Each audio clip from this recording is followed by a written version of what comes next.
Hello, Hafaday. Good afternoon, everyone joining us here in the Korea Auditorium and those joining online virtually. Welcome to our session today. We're so glad you're joining us for this celebration of Women's Her Story Month. We're thrilled to have you here, part of this meaningful conversation that we're hoping to have, not just about career journeys, but how these remarkable women that are here on stage with me right now have navigated leadership challenges while focusing on personal wellness and resilience. Before we go further, I want to acknowledge that we are on the unceded ancestral homeland of the Ramaytush Ohlone. We affirm the sovereign rights of their communities as First Peoples and are committed to supporting the traditional and contemporary evolution of the American Indian community and uplifting community, contemporary Indigenous voices and culture.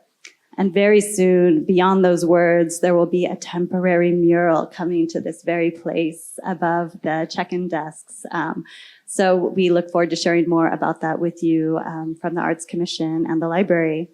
My name is Angela Carrier. I am a senior program manager with the public art team at the San Francisco Arts Commission. I joined to steward a project called Shaping Legacy, San Francisco's Monuments and Memorials. And it's an opportunity to look at our collection critically, what we have in our collection, as well as reimagine the future of monuments and memorials in this city. So for those of you who happen to come in the doors on Larkin Street to the library, I hope you took a moment to see Portrait of a Phenomenal Woman by artist Lava Thomas. This is our monument that honors Dr. Maya Angelou and her monumental role as a literary artist, a civil rights leader, and a truly phenomenal woman. This is the first monument commemorating a Black woman in the San Francisco Civic Art Collection, and we look forward to hopefully more of those kinds of stories and representation in the public realm. And what I love about today is it's the Her Story. It's about stories. This is about stories, talking story with these incredible women here, stories from our past, stories of our present, and hopefully stories of our future. So I'm joined by women from the Public Library, Planning, SFMTA, who are going to share some of their experiences of breaking through workplace barriers, maintaining a healthy work-life balance, and contributing to wellness in their respective fields.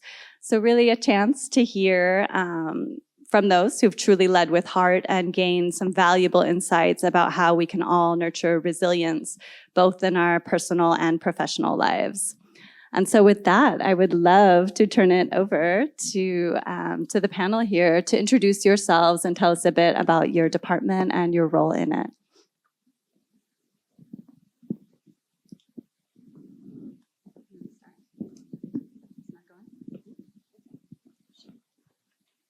Is it working? Okay. Good afternoon. My name is Lita Rosier. I'm Senior Operations Manager with the SFMTA. I'm responsible for 8 divisions, which is approximately over 2,000 transit operators and management staff, as well as my administrative support. I've been with the city 18 years.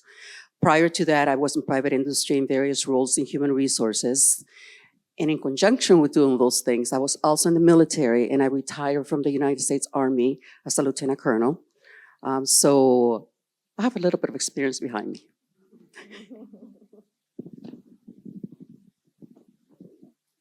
Hello. My name is Lisa Gibson, and first of all, I want to say it's an honor to be here with this panel and to be selected to join this group today.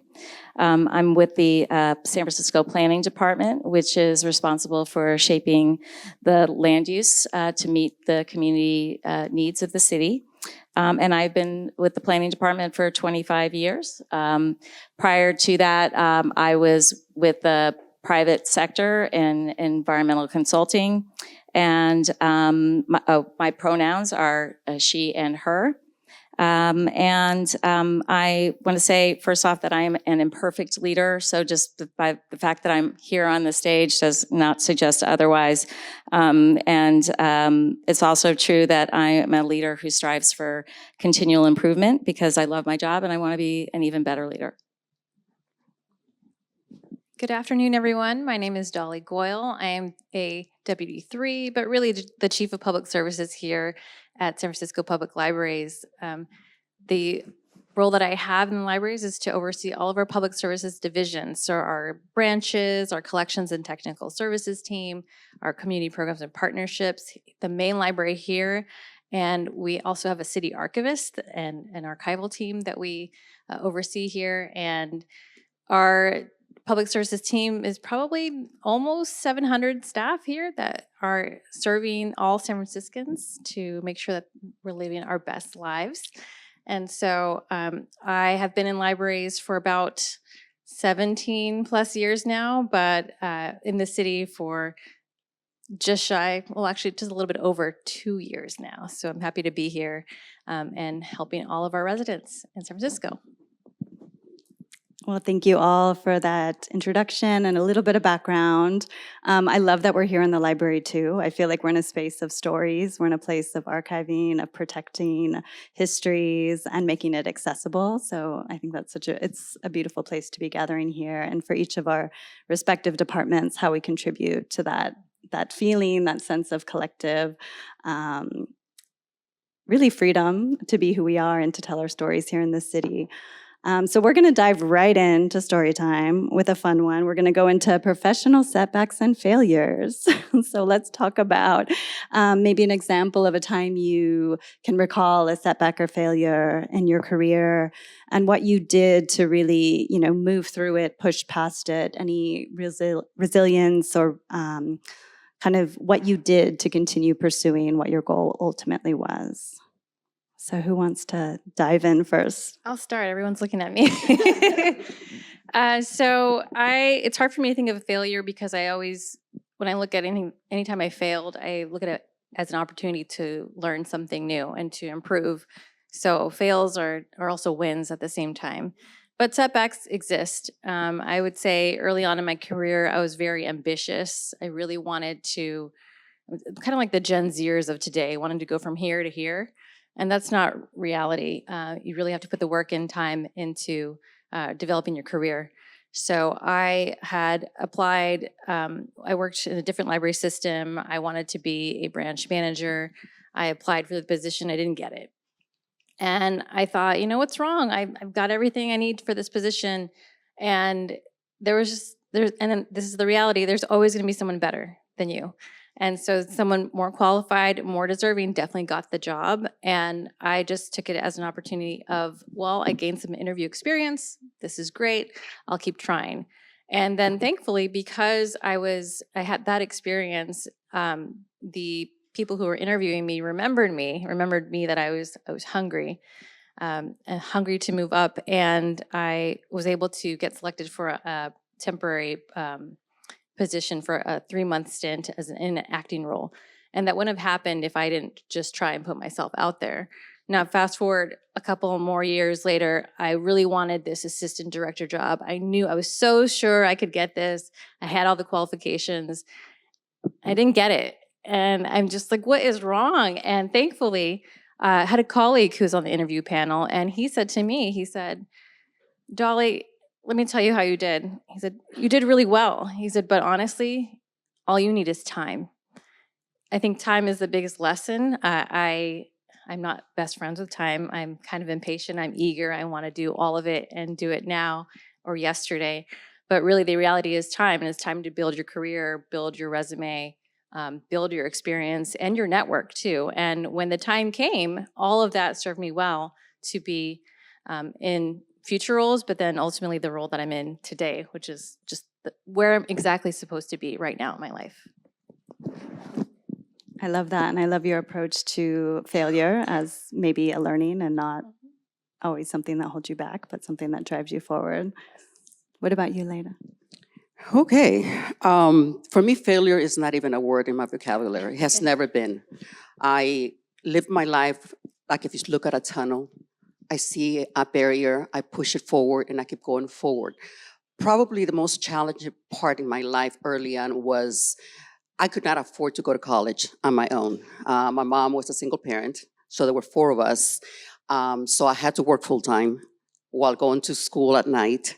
I joined the military when I was 19 in the reserves, so I had that little part-time job and my full-time job and my schooling. Eventually, I got my degree. And the reason I got my degree was because in the military, when I was 21, I got the opportunity to go to officer school. But the contingency was, and in order for me to be promoted past a captain, I had to have a college degree. And again, I could not fail by not going to school. And being the youngest of four, I had a lot of people to look up to in my family. So I finished my college degree, I got promoted, had my daughter. Then I decided this is not enough, I'm gonna go to school some more. So I went to school and got my master's degree at night. And again, I'm still going to do my military, traveling with them, a full-time job, very demanding job. And I eventually got deployed twice. I was already working with the city, and I had to balance between my daughter, my job, and everything else, but I still did it. Came back, went again and got another master's degree. Because to me, education is the tool for me, right? It's the tool that took me to where I'm at. I showed my family that I could do it. I was proud of what I did. And the fact that someone gave me an opportunity as a 21-year-old to go to officer school, somebody saw something in me that really made me feel that I really needed to say thank you to that person. So that's where I'm at now. I feel like I've been a really good model for my daughter. I have one daughter, and she has seen what I've done. I remember taking her to my job, right? After school, she would hang out with me. So schooling, again, I go back to that. Schooling is what I felt that it was important for any of us to move forward. So failure is just a barrier, and you plow right through that. I love it. Yes. For me, I have some similar threads in a challenge story for me. I've also been successful in pushing through barriers, but I also have a different take on failure. It's something that I see as an opportunity to learn. So I have experienced failure, but it's in a way that I always look at it as something that I see that helps me learn, and actually can be an opportunity to have a better outcome than what I thought was the way that things should turn out. But in my current job, I'm neglected to say that my role is I'm the Director of Environmental Planning at the San Francisco Planning Department. I also, in the county capacity, I'm the Environmental Review Officer for the city and county, overseeing environmental impact analysis for all departments and agencies for the city and county. And the division that I oversee is small but mighty. And when I applied initially to be the deputy director of the division, it was at a time when I was ready for that advancement as a deputy, and just wanted to dip my toes in under a director at that time, who's in the position I'm in now, to just learn that role. But then right after I took the position, she resigned to take another job. And suddenly I was elevated into a position of acting in that role. And it was before I was really ready because I had a lot of stuff going on in my personal life. I was basically getting ready to have a divorce. Actually I was going through a divorce. And so it was really not the right time. And then I did apply for the position, the permanent position, and I went through the exam and I was eligible for hire, but the director at that time hesitated and didn't hire me right away. And so days went on to weeks, went on to months, and I was in that acting role after he had the opportunity to make that decision. And it was really uncomfortable. And my imposter syndrome went, into high active mode. And I had to really practice the serenity prayer for me, which was like saying, what can I control here? What can I?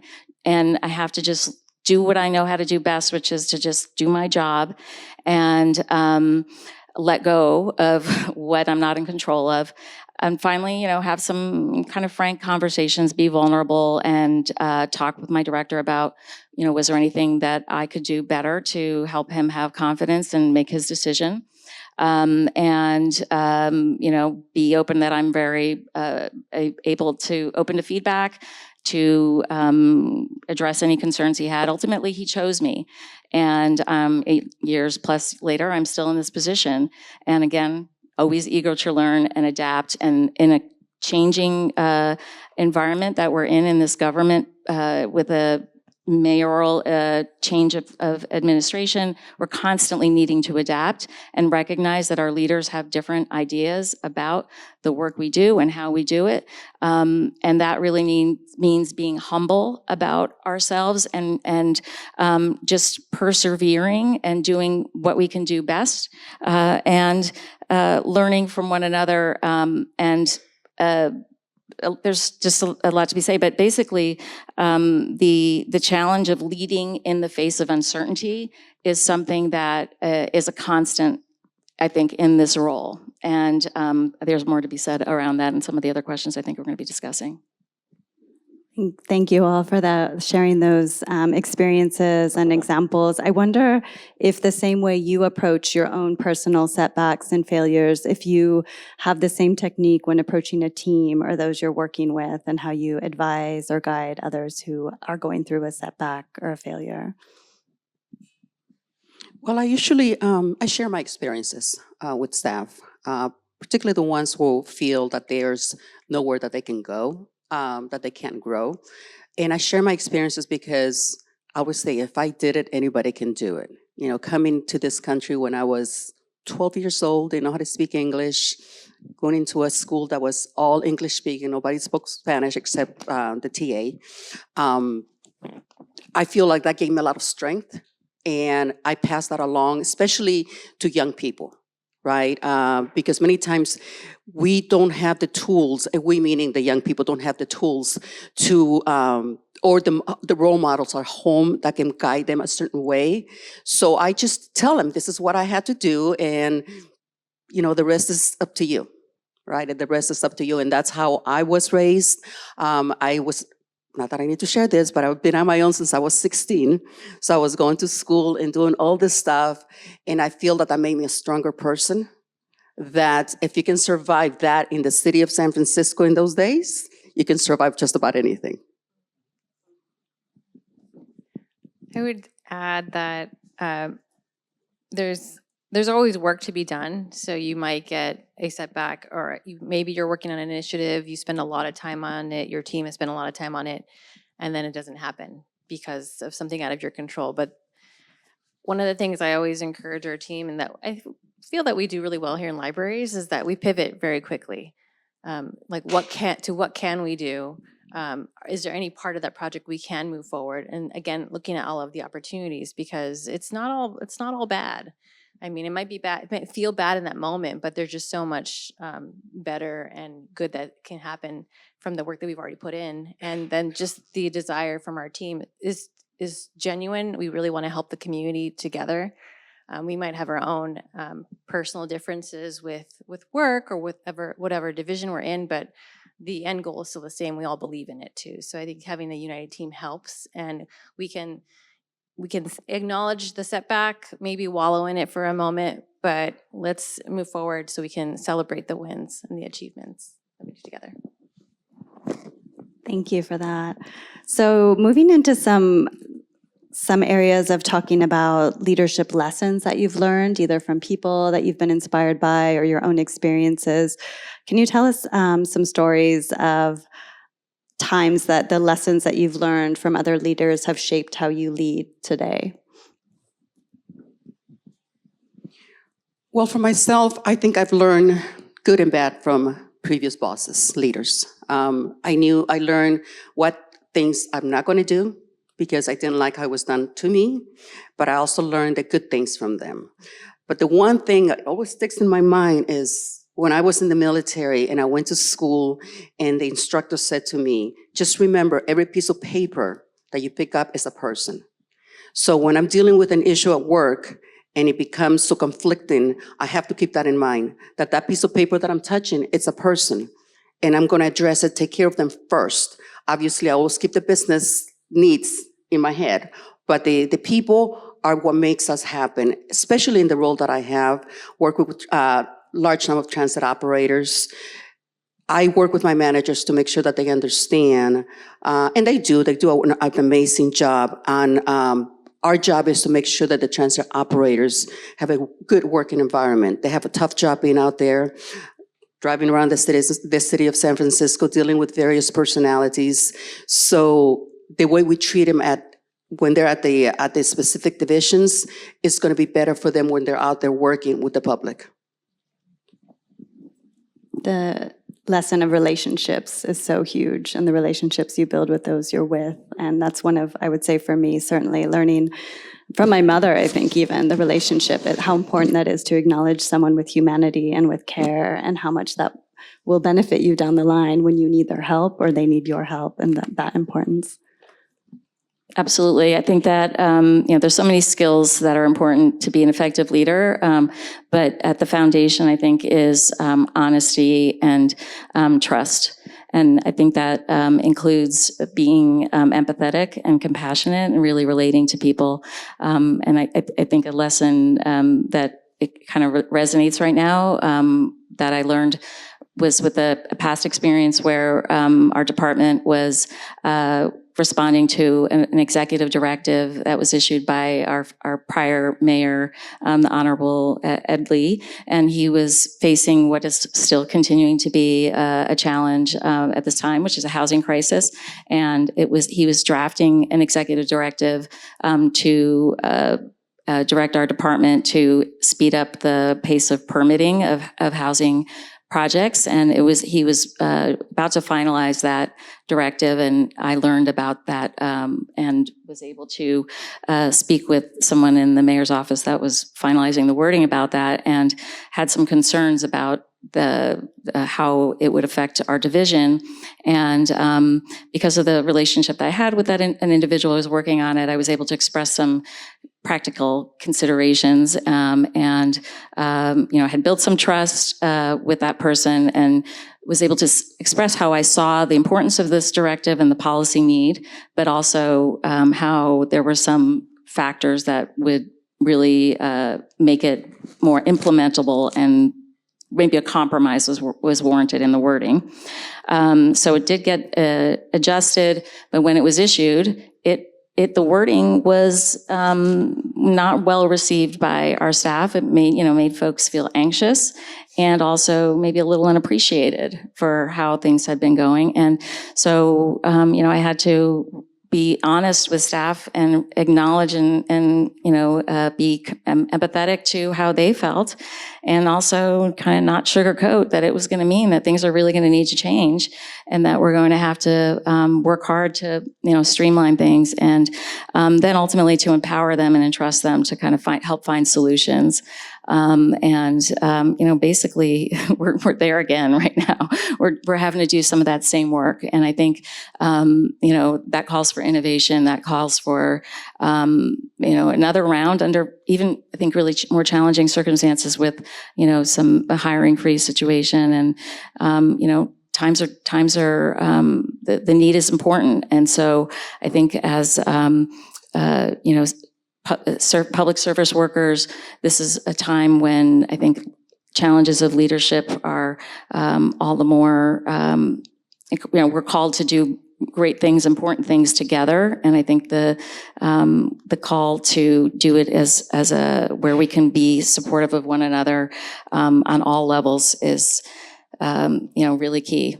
And wellness, I know we haven't talked as much about the wellness aspect, but that's important. For me, I would say, so I've had several bosses, and I pick up the good and the bad as what I want to do and what I don't want to do. But I like to be, I noticed that it's really important to be strong as I call it like a mama bear, but for my team. I need to be strong and solid for my team for whatever they're going to be experiencing. I had a boss who would come into the office. We would be just doing our work, and she would come in and she would be really stressed out, and everything she felt just went straight onto her team and all of us. And we were all immediately stressed out. We didn't know how to approach her. We didn't know if we could even speak. And it was just not a very good environment to work in. I mean, we're there being productive, and then suddenly we're not able to even speak because we're worried that something will happen or something will implode. Or she was just very emotional, and it was hard to work under those circumstances. And so I knew that I didn't want to be like that. I think it's important to make sure you take care of your team, and your team can see you as that foundation for support. I have gone through a lot personally in my own life, and so it takes a lot to really shake me and to jar me. And so one of the things one of my staff came up to me one time and she said, Dolly, you're like never stressed out. You're just so calm all the time.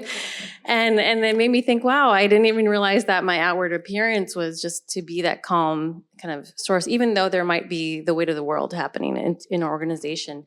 But you wouldn't know, because it's like, what can we do in this moment, and how can I help you? And just being available for staff, having my door open, and not coming in and bringing the mood down in the office too. And instead, if I walk in and I notice, hey, I'm feeling that the energy's down here. How can I lift that up for the day and get us all started? It's annoying. I mean, it's annoying to be a cheerleader, but I love it because it's how I feel inside, and my staff know that I'm being genuine. I'm not being fake when I'm asking, how are you doing? How is your family doing? Like, I really do care that my staff are taken care of. I am always asking, I'm sure if anyone here who works for me, I'm like, have you taken your breaks yet? Are you taking time off? Just especially because of that work-life balance, because we do so much and there's not enough time in the week to get it all done. But I want to make sure I'm checking in, that someone's checking on you, because especially if you're the head of your household, how many people are asking if you're okay? And so at least you can get that at work, at the very least, from your boss. Did you eat? Did you eat something? Did you drink something? Yes, Do you need a exactly. break? Exactly. Yes. Uh-huh. Do you need food? I'm going out to lunch. Need anything? Yes. So I guess let's get into the wellness now. Then let's talk about, we talked a bit about kind of the demands and the prioritizing, different things in leadership that you need to do to lead your team and be that guide. But what are the ways that you kind of manage and prioritize your own physical and mental well-being, and kind of what are some practices that you engage in to find balance, or at least a sense of balance? Well, thank you to the military. I learned how to get up super early. So I do get up early. I feel like if I don't exercise before coming to work, my mind is just somewhere else. So exercise for me is the key. Try to sleep well, but exercise is one. I also eat well. I don't eat a whole lot of junk. In fact, I don't eat any junk at all. And just spend time with my family, just balance all that. But more importantly for me is exercise and reading some positive books, right, to get my mind out of there, but also if I'm having a bad day, that reading, the breathing, that helps me bring me back, so I'm not that mean person, right? Even though sometimes people think that I'm mean just because I don't smile a lot, but I'm not actually. I just enjoy being around people, and I want to make sure that they feel comfortable. So in order for me to take that out, show that, I have to feel it myself. And the exercise piece brings peace to me, and I can share that with other people. What's your preferred exercise? I like to run. Yeah. For me, it starts with self-awareness, just knowing what do I need. And that kind of is challenging sometimes in the busy pace of life. So pausing and having some mindfulness. And I've learned about the Calm app through the Kaiser benefits that we have. You can get that for free. That's been something really useful. So taking pauses during the day with walks and things, so kind of building that into the day, and also being kind of kind of easy on myself, kinder, being more,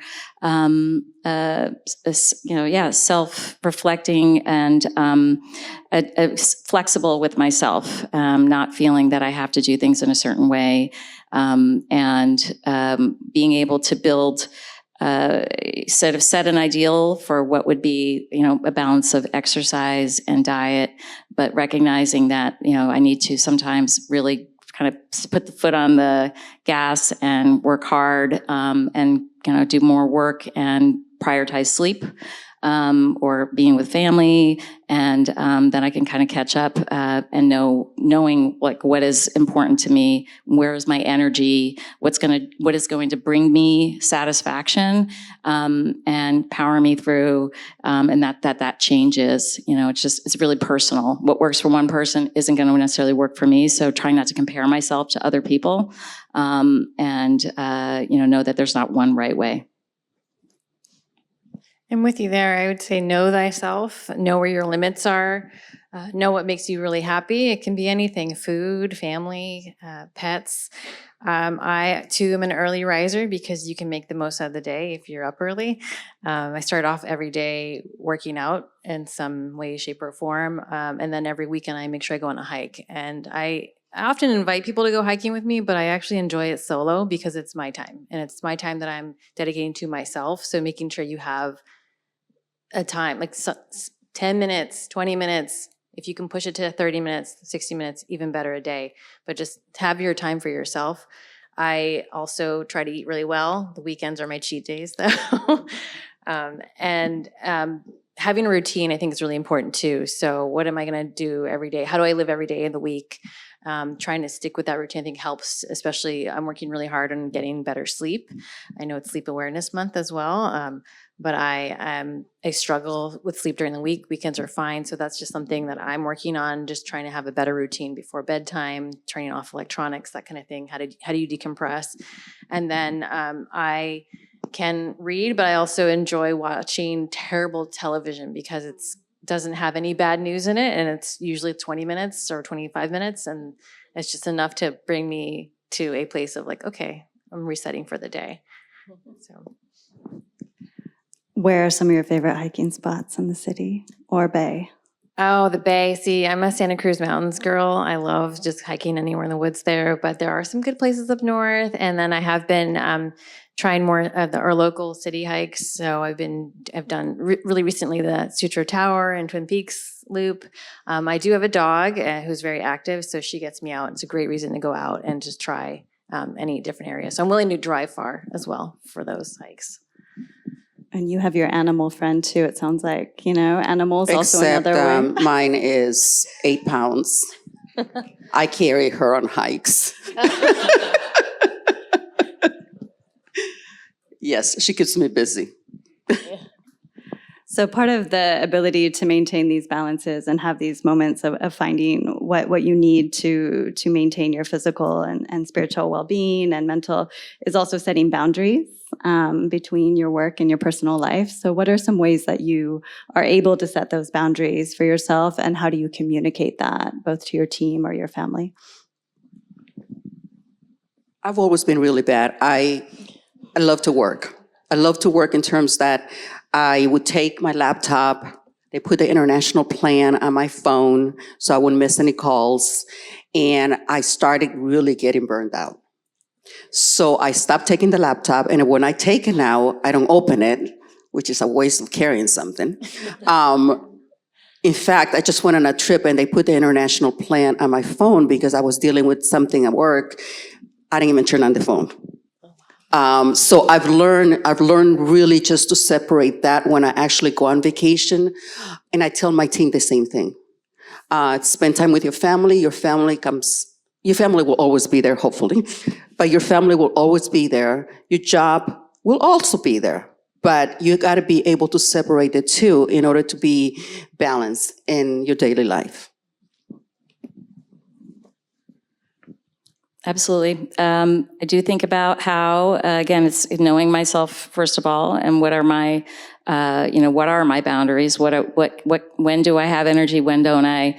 And really understanding, I'd say, just communicating with my boss, knowing what are the priorities in my workplace, and communicating the priorities in my workplace to my team, so they know what are the important things for them to be working on, and then understanding and communicating to them that they have the need, the priority, or the ability to take care of themselves, and that recognizing and communicating that they need to be communicating to me their needs, because it's it's a marathon, it's not a sprint, and that if and they have the right to say no too, and they also have benefits, and they have sick time, and they should be using it, and it shouldn't just be when they're collapsing on the ground, and that there's preventative care, and the same thing for myself as well. So this is about self-care, and things like using technology to help us manage our boundaries, putting the do not disturb on for when we need to be left alone. My team has let me know that it kind of stresses them out if they get late night emails. So I try to, if I'm going to be working late at night, set my email to send in the morning. Might feel fine to me to do that, but for them, it may, and others, it might not. So just kind of recognizing my effects on others. And likewise, if I want to be left alone, telling folks that I'm not working. And then delegating also is a way to kind of set my own boundaries. Like if I'm really at a point where I'm reaching my limit. Recently had a discussion with my managers because my deputy got a promotion and went to another department, and we're not backfilling, and it's been a lot to absorb that workload. And so letting the team know that I'm going to need help, and we're continuing to work through that, and then so on, the domino effect. And so that is a continued process. If you're lucky, have two phones, one personal, one for work. It's a blessing because it's not all in one place, and you can put one far away if you don't want to hear it. I know on the weekends, I make sure I call it my bat phone is on and it's within earshot, but it's not following me everywhere, especially when I know I won't be able to answer. So if I'm in a movie, I'm not going to pick up my phone. So maybe I don't take it with me. Or I usually hike really early in the mornings. I don't have signal. So just knowing when do I have to take it with me. And then I do not model as well this behavior at work. I want everyone to make sure that they take the time off, they take their sick time, they don't overwork, but I will be the first one to do it. I know my team tells me, go home. It's time for you to go home. And I said, no, a couple more emails, because I do want to give myself that time on my drive home to kind of decompress. If I'm making dinner, I want to have at least an hour window if I can. So just looking at opportunities of when am I not going to be on my phone, because I could be on it all day long and, trying to get a ton of work done. And guess what? The work's there the next day too. So what's the rush? And so just really making sure I have, again, what I need to stay balanced, but also, and I've talked to my staff too about expectations. If I send you an email at 11, I don't expect you to answer it. I'm just sending it in that moment because I will forget to send it the next day. I'm always nervous about having it send for me, like time it, because sometimes they don't go through. So, but I tell myself, like, again, like, what is it? Do as I say, but not as I do. So.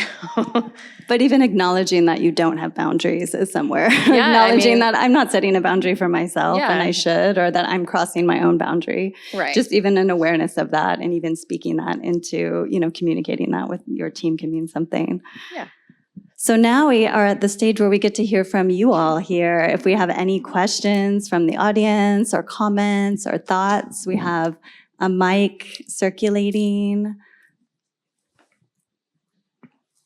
right here in the middle. Thank you all for sharing your work with us. I just want to ask, in your time as a woman in city government or whatever parts of the career you've been in, have you seen things change in terms of the way women leadership show up or respected, or just like what's happened if you think back to the earlier parts of your career to now, like any differences you've seen in your workplaces? It's an excellent question. Thank you. Some thoughts on that? The question for anybody who didn't hear it was, have we seen any differences in the way women show up or are viewed in the workplace? Is that right? Yeah, I would say, so it's been 25 years for me in the city and county of San Francisco, and 8 years prior, and I have seen differences, and I think that there's a real, and I'm fortunate to be working in a jurisdiction that really values women. And, in San Francisco, there's a real emphasis placed on recognition on the value of women, and recognition that there has not been equity in how women are treated, and that there's a value in leadership and then otherwise the contributions of women. And so I've seen that it's not just in kind of in title or kind of an effort that it's an effort that's reaped benefits, and at the leadership table and in meetings, I see that I get more eye contact. Just a simple thing like that. When I speak, people are actually listening, and they're making eye contact with me, and I see it with others as well. And there are more women at the table, not just in leadership meetings, but otherwise. I mean, that's just a thing that is really meaningful. Just being taken seriously with the eye contact.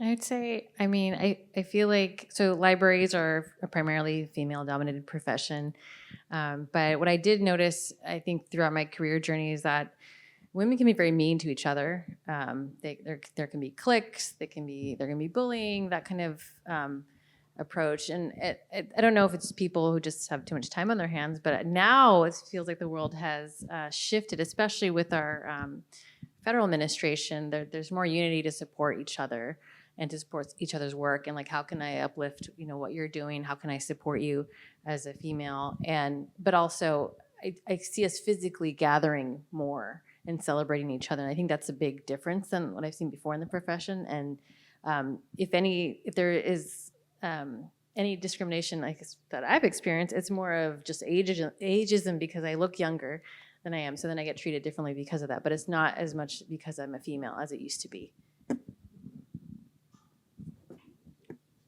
I have to hesitate on that one just because when I went in the service, I was one of the few female officers. And then to top it all, probably the only Latina at the time. So it was very challenging for me. Things have changed, but I remember going to meetings. For example, I went to Africa to do on one of my tours, and my job was to do what is called Army Lessons Learned, just be out on the field and writing.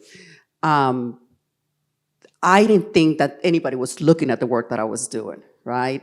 But then all of a sudden, my job that I was sent there to do turned into doing training East African armies on certain processes that we have here in the United States. So as a woman, I feel like, sometimes you feel like in foreign nations, they're not gonna treat you the same, but I felt that there was a change there. The times were changing. Same thing when I went to the Middle East. I was the liaison officer between the United States and the Department of Justice, and I was treated fine by the Arab community. So I have seen the change, but it was a struggle for a while. And working for the city, I haven't really experienced any negative vibes.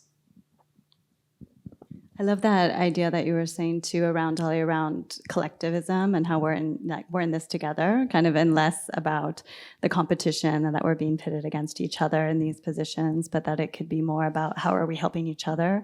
How are we creating a legacy? We were talking about earlier, Leila, how you have a lot of years behind you now, and you're ready to perhaps, soon, who's the next? Not that many, okay. But like, how have you, the work that you've done and the paths that you've paved now allowing for that next generation, for those to be pull up ahead of you, looking at those who came before us and then pulling it behind? Thank you. Thank you for that question. Other thoughts, questions here in the front and then one in the back? Hi, thank you, ladies, for sharing your stories and just sharing the stage and space with us. Related to what you've been discussing, this just brings to mind, as you've progressed in your career journeys professionally or personally, who have been the women in your lives that really have impacted you, whether professionally or personally, in your journeys, especially as it relates to leadership and the roles you take on? Are there anybody or figures that come to mind that have poured into you directly or indirectly? That's a great question, really beautiful. Any thoughts there? For me, it was my sister. As I mentioned earlier, I'm the youngest of four, and she basically raised me, but she was also the one who set the way for us to see her as a role model. I remember, being little, and she would get up in the middle of the night to study, and she wanted to do all these things. She actually just retired from one of the hospitals here in San Francisco, but so she said that she was the role model for us. I'm going to try to say this without getting emotional, but it's impossible. It's my mother. My mother was 16 when she had me. She was a single mom. She raised me on her own. And she was one of the toughest people I know. And she had very difficult life circumstances. And she gave me unconditional love and told me that I could, achieve whatever I wanted. She just had unwavering faith in my abilities. Even though we had a really tough go of it, and she never graduated from high school, my grandparents didn't graduate from high school, she supported me when I went and decided I wanted to go to college, and I paid for myself to go to college and did my year abroad in Kenya, and just went on and was able to succeed professionally. She just was always cheering me on, and it just showed. I saw her, even though she succumbed to drug and alcohol addiction and everything, I knew that despite what she had, her challenges, that she was a very tough person, and it just inspired me tremendously. I am also going to say my mother. I'm a huge fan of my mom, big mama's girl. My mother immigrated here and raised two kids on a $13,000 income. I don't know how she did that. And she was always pursuing more and always encouraged me to learn.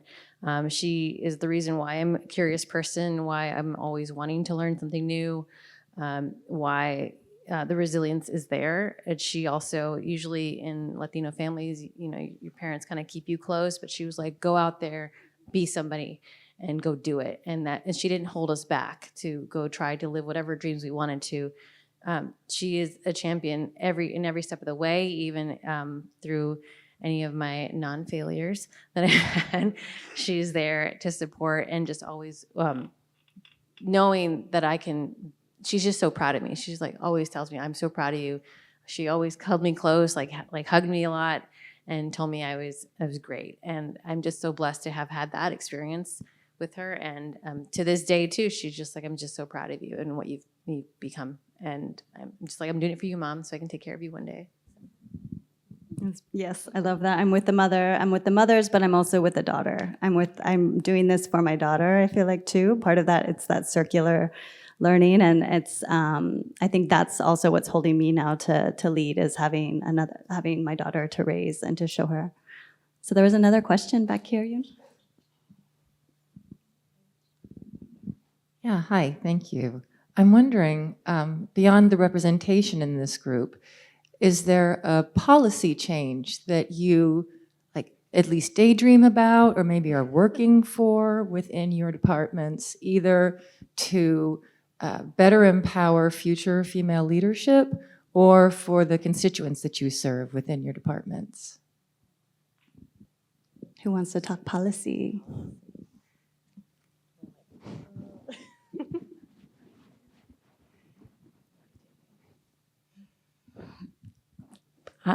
I would say that in the planning department, I oversee a state environmental law called the California Environmental Quality Act, and its intentions are really noble and good to protect the environment and to allow development to go forward that in a way that reduces impacts on the environment. But it's it's had unintended consequences, let's say. And I think that I would, if I can help to influence changes in that law, that would allow housing production or housing to development to go forward, because we obviously need housing, we need affordable housing. So to influence changes in that law in that direction, I think it would be a very good thing. I would say I like what we're doing here today. I mean, I appreciate uplifting women and our stories. I'd love to hear more from the staff that work here, the staff that work in other city departments, and other representation too, maybe for a different month. I mean, I would love to continue this kind of wellness series. I think it's very helpful for everybody. And I love leaving on that. Like, what are the policies? Like, what can we think on from here? What do we want to see? And leaving that as something to move forward on. But I think we're getting our time. We got one more question. Is there another question out there in the back? Just a good question. Well, first, just to say congratulations for being in the position that you're in. You're really showing what leadership can be, and moving forward. And in time, leadership has been typically a male-dominated field, and it's great to see more females embracing it and sort of entering in that field. That being said, I wonder if you have any lessons learned that you can share to women, and maybe to also men who are wanting to enter the leadership field, something that you can share as a new perspective. For me, I am a woman, but I also see myself as a person, and I work very hard.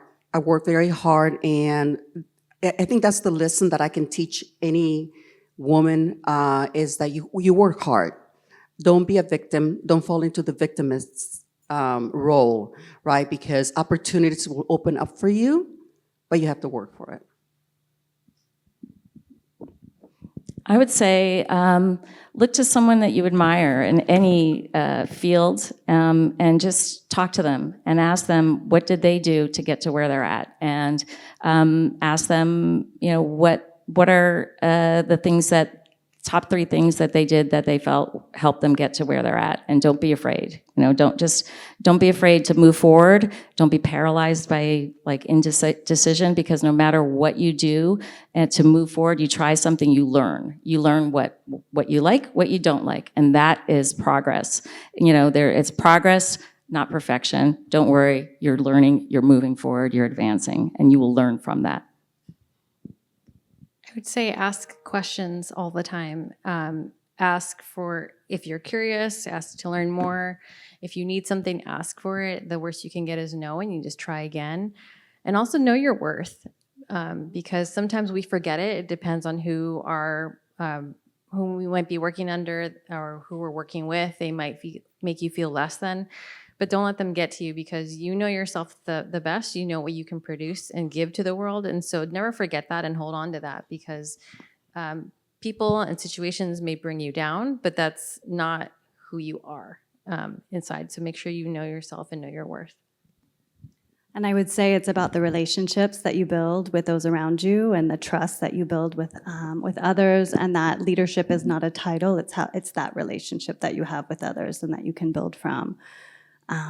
So at this point, I think we're at the end. Thank you all for joining us. Thank you to planning and wellness teams at the Public Library for pulling this all together, to MTA and the Arts Commission, and also to HSS, who's brought us the fruit and these raffle prizes, which I know you're all waiting for. The raffle, get your tickets ready. I think we're gonna do the raffle for folks here in the room with us, as well as some folks online. So I'll pass it over to you, and thank you all for joining us.